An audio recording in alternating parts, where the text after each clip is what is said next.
Colégio Antares. Do infantil ao pré-vestibular. Acesse antaresamericana.com.br. Eu sou Rafael Garcia e esse é o 8º episódio do nosso programa OAB em Destaque. Hoje, um dia também muito especial, que nós estamos tendo a honra de receber ele que já presidiu a nossa subseção no ano de 2007 a 2009 e hoje ele é nada mais, nada menos do que o presidente do Tribunal de Ética da primeira turma, que é a turma deontológica lá da OAB São Paulo, que discute os casos abstratos da nossa OAB. É também advogado há mais de 22 anos e o nosso grande amigo. Obrigado pela presença, Guilherme Martins Maluf. Muito obrigado, Rafael. É uma honra participar aqui do nosso programa. Guilherme, conta um pouco para a gente da sua trajetória profissional, como foi o início da sua carreira, para que todos saibam como começou essa grande história de sucesso. Rafael, eu sempre fui muito influenciado pela própria família, né? Família de advogados, todos praticamente são advogados. O meu avô, Said Maluf, foi advogado, foi o primeiro presidente aqui da subseção de Americana. Meu pai, advogado, até hoje foi presidente aqui também. E eu tive a honra de também assumir essa profissão que é tão gratificante. Eu concluí a faculdade em 1996. Depois, no ano 2000, eu fiz minha especialização em Direito Civil e Processual Civil. E no ano de 2012, eu consegui fazer parte do Instituto dos Advogados de São Paulo, que você tem alguns critérios ali a serem atendidos, passar ali pelo crivo da diretoria de uma comissão. Então, desde 2012, eu sou membro efetivo do Instituto dos Advogados também. Poxa, fala um pouco como é participar lá do nosso famoso IASP, né? O IASP, ele sempre tem muitos cursos com palestrantes renomados. Então, me diga um pouco da experiência de participar no IASP. Eu cheguei a fazer parte de uma comissão de Direito Constitucional já no IASP, acho que foi há 3 anos, mais ou menos. E o objetivo principal do IASP é a parte realmente cultural. Então, eles promovem inúmeras palestras, cursos via internet, tem reuniões almoço, inclusive agora no dia 31 de maio tem uma reunião almoço com o ministro Alexandre de Moraes. E eu tenho participado e é muito bom, muito gratificante para nós nos mantermos sempre atualizados. Guilherme, você nos disse que você está no DNA familiar essa questão da advocacia, né? O sangue de advogado. E a sua trajetória institucional segue a mesma linha? Porque eu acho que sim, né? Nós temos aqui o Dr. Said Maluf, que dá nome a esse auditório, nós estamos aqui nesse momento gravando, o Dr. Miguel, nosso também amigo e presidente por muitos anos. Então fala um pouco como que foi o seu ingresso no trabalho institucional na nossa OAB. Rafael, desde que eu me formei, desde 1996 que eu me formei e obtive a minha carteira da OAB, em todas as gestões eu sempre tive alguma participação na OAB. Eu sempre fiz esse trabalho voluntário de participar na nossa subseção ou na seccional. Fiz até uma colinha aqui, se você me permitir. Claro, fica à vontade. Eu fui membro da comissão de exame de ordem aqui da subseção. Eu fui membro da comissão do Jovem Advogado também. Eu fui membro da comissão de ética e disciplina aqui da subseção de Americana. De 2004 a 2006, na gestão do Heraldo, enquanto o Dr. Heraldo foi presidente, eu fui vice-presidente. Na gestão seguinte, eu fui presidente aqui da OAB de Americana e fui presidente da comissão de informática também. Eu fui membro da comissão de assuntos do judiciário daqui da subseção de Americana. Depois, membro da Comissão de Direito Desportivo da Seccional de São Paulo, de 2013 a 2015. E na gestão passada, de 2016 a 2018, eu fui coordenador regional da Comissão de Assistência Judiciária, que eu estava coordenando a assistência judiciária em 13 cidades aqui da nossa região, e fui o relator da primeira turma de ética profissional. E agora, esse ano, com a eleição do nosso presidente Caio Augusto Silva dos Santos, eu tive a honra de aceitar o convite para assumir a presidência dessa turma deontológica. É a primeira turma de ética profissional, ou turma deontológica, ou simplesmente TED 1, como todos costumam chamar. E vejam vocês que folha corrida de respeito, hein, Guilherme? Parabéns. Então, certamente, se você está onde está hoje, é em decorrência dessa folha aí quase que inenarrável de serviços prestados em prol da nossa instituição. Agora, fala um pouco diretamente desse trabalho que você está desenvolvendo enquanto presidente. Fala um pouco como que é trabalhar lá, como presidir o Tribunal de Ética mais importante da nossa OAB São Paulo. O Tribunal de Ética, na verdade, ele é composto por 26 turmas. Então, o Tribunal de Ética ele tem um presidente, que é o Dr. Carlos Kaufmann, que está, inclusive, dirigindo e conduzindo esse tribunal com muita competência. E o tribunal ele é dividido em 26 turmas. São 7 turmas na capital e o restante no interior do estado, mais 19 no interior do estado. Todas as turmas, da segunda turma até a 26ª, são turmas disciplinares. São aquelas turmas que, eventualmente, elas vão julgar alguma denúncia feita contra um advogado, ou vão absolver, ou aplicar alguma penalidade. E a primeira turma, que é a turma de ética profissional, ela foi criada para esclarecer dúvidas, para responder consultas sobre ética formuladas pelos inscritos na OAB, pelos advogados e estagiários. Então, nós não condenamos, não tem a parte disciplinar, não tem a parte de condenação. Nós respondemos consultas feitas em tese pelos advogados e estagiários. E essa consulta, quando chega essa consulta na secretaria da turma, eu leio todas as consultas, é distribuída essa consulta para um dos 20 relatores. Essa turma é formada por 20 relatores de excepcional conhecimento jurídico e de ética e disciplina, vários que já estão lá há muitos anos, alguns que já estão iniciando agora nessa gestão. E depois que no dia da sessão, esse relator faz a leitura do relatório dele e o assunto é exaustivamente discutido entre os 20 relatores. Os 20 vão dar a sua opinião, vão discordar e tal, e ao final é votado para que seja feito um único parecer respondendo à consulta daquele advogado. Inclusive, Rafael, esse é a única turma onde os advogados, ou principalmente os estudantes, eles podem se inscrever para assistir à sessão de julgamento. Todas as turmas disciplinares já são sigilosas, você não pode participar, só o advogado interessado ou o seu advogado, né, se ele estiver representado por um advogado. Mas nós temos todos os dias, em todas as sessões, pelo menos 130 alunos e advogados assistindo às nossas sessões. É muito, muito gratificante e muito interessante.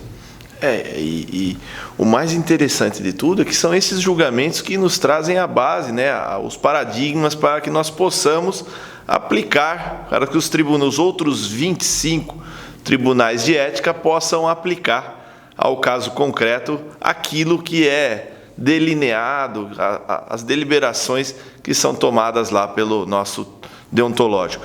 Guilherme, traga alguns exemplos para nós de decisões e fala um pouco como que são essas decisões, traga alguns exemplos para nós do que é decidido lá no deontológico.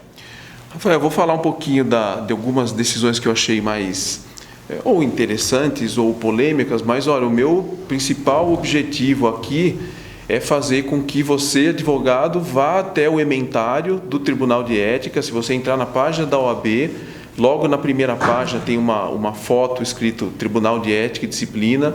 Você clicando lá, você vai achar o ementário e você tem o ementário da primeira turma. Eu gostaria que os advogados fossem até lá e pesquisassem, porque tem um material muito farto, são muitos anos de trabalho do tribunal com todas essas respostas e essas ementas e os relatórios todos já publicados. Por exemplo, nós já recebemos consultas sobre advogados que gostariam de levar o acesso à justiça aos mais necessitados, aos lugares mais distantes e tal. Então, eles A ideia deles seria montar escritórios itinerantes dentro de veículos, ou ônibus, combis, ou enfim, alguma coisa desse tipo, e sair pela cidade, pelo interior, enfim, levando, sob a justificativa de dar acesso à justiça à população carente e tal. Eles gostariam de fazer isso e consultavam a primeira turma se era possível. E, infelizmente, não. Vamos chamar informalmente de um food truck da advocacia, não pode, não é possível. Isso configura, evidentemente, uma captação de clientela, uma concorrência desleal, e não é possível. Nós temos esse tipo de questionamento. Um outro questionamento que já aconteceu também mais de uma vez, ficou muito famoso de alguns anos para cá, as chamadas rodadas de negócio. Algumas empresas que organizam reuniões mais ou menos ali pré-determinadas e convidam 5, 10, 15 pessoas, um corretor, alguém de uma imobiliária, um advogado, um arquiteto, enfim, pessoas de várias áreas das diversas profissões, e cada um vai lá para expor o seu trabalho como se fosse um networking, quando você vê que está acontecendo uma troca de cartões já pré-determinada. A primeira turma entende que isso também é uma forma de captação, é uma mercantilização da advocacia, e nessas consultas que já foram feitas não foi permitido a participação de advogados nesse tipo de reuniões. Nós temos muitas consultas, e aí eu convido os advogados a consultarem o inventário sobre honorários. Todas as sessões nós temos questões sobre honorários, e o campo é muito vasto, são muitas as formas de contratação de honorários com o seu cliente. Você pode contratar um valor fixo, você pode contratar um valor fixo com determinado êxito, você pode ter a famosa cota litis, então você ficaria no risco. Em alguns casos você teria então que participar, o advogado teria que arcar com todos os custos e não ter nenhum custo para o cliente. Então você teria talvez uma porcentagem um pouco maior num caso de sucesso, mas você participa totalmente do risco caso não tenha sucesso na ação. E existem muitas questões também sobre advocacia pro bono, mas aí você tem uma resolução pro bono, um provimento pro bono do Conselho Federal, onde você tem que cumprir diversos requisitos para poder participar. Isso tem que ser eventual. Tivemos uma consulta onde um advogado falava sobre a advocacia pro bono, através de uma ONG, sem fins lucrativos e tal, mas para fazer toda semana. Isso foge da eventualidade. Então, eu convido os advogados a verem questões do tipo: a tabela do AB é um valor meramente referencial? Eu sou obrigado a cobrar aquele valor? E se eu cobrar menos, o que acontece? Isso, por exemplo, é uma coisa curiosa, mas que eu não vou responder. Vocês estão lá, temos várias decisões nesse sentido. Posso atender advogado sem cobrar? Será que pode? Algum caso esporádico eu posso fazer isso? Então, fica um convite para que todos entrem no site da OAB e procurem esse inventário, que é muito interessante. Inclusive, a partir agora desta nossa gestão, estão sendo publicados os pareceres na íntegra, tá? Porque são feitos os pareceres e eram publicados apenas as emendas. E agora está em torno de uns 70% já, inclusive das decisões anteriores, já estão publicadas na íntegra. Então tem um material muito farto. É interessante essa questão da consulta, porque muitas vezes o advogado está em dúvida sobre como proceder, basta entrar no site da OAB, procurar o campo lá onde está o Tribunal Deontológico e fazer a pesquisa como uma pesquisa de jurisprudência no tribunal. Mas, Guilherme, e quem quer fazer a pesquisa? Quem quer fazer quem quer levar um questionamento, levar uma arguição ao nosso TED1? Como que o advogado ou a advogada deve proceder?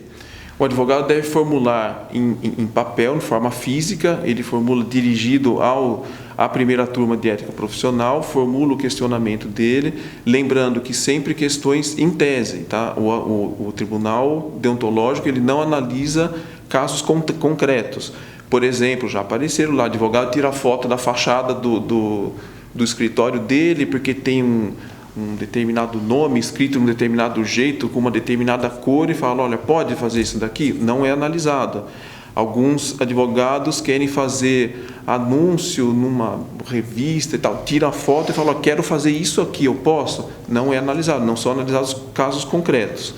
Então, o advogado faz o questionamento dele em papel, na forma física, pode encaminhar através de correio para a sede da Rua Anchieta, no 8º andar, ou então protocolar na sua subseção, que vai ser encaminhado para a secretaria da primeira turma, vai ser atuado e oportunamente indicado um relator e respondido.